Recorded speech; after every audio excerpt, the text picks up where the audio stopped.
ሰላም እንደምን ቆያችሁ? መታመሜን ሰምታችሁ በጣም ብዙ ሰዎች እየተጨነቃችሁ ነው። መታመሜን የነገርኳችሁ እንድትጨነቁ ፈልጌ ሳይሆን እንድትጸልዩልኝ ስለሚፈልግ ነው።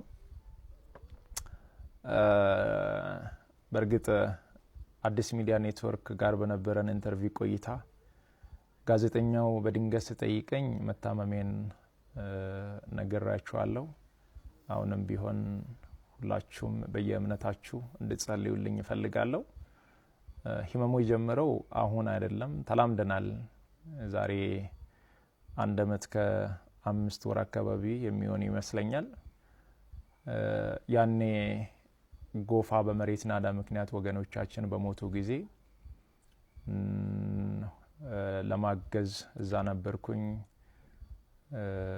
እዛ ታመምኩ። ከዛ በኋላ ህመሙ በዛው ነው የቀጠለው። እስካሁን ባለው የህክምና ክትትል እያደረኩ ነው። ቀጣይ ያለው የህክምና ሁኔታ በቅርቡ ከሀገር ውጭ ሄጄ በቂ ህክምና አደርጋለሁ። ህክምና ብቻ ሳይሆን በዚህ ሰዓት ለኔ የሚያስፈልገው ኢትዮጵያ እናቶች፣ ኢትዮጵያ አባቶች፣ ወጣቶች ሁላችሁም በየእምነታችሁ እንድትጸልዩልኝ እፈልጋለሁ። እኔ ወደ ህክምናው እስከሚሄድ ድረስ የታመሙ አልጋ ላይ ያሉ ወገኖችን እያሳከምን እንቆያለን። በመጨረሻም አንድ ማለት የሚፈልገው በዚህ ሰዓት ለኔ የሚያስፈልገኝ አንድ ነገር ብቻ ነው። አሁን ከሚነግራችሁ ነገር ውጪ ለኔ ምንም ነገር አያስፈልገኝም።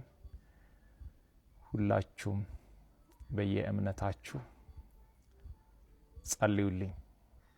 ጸሎትና ጸሎት ብቻ ነው የሚያስፈልገኝ።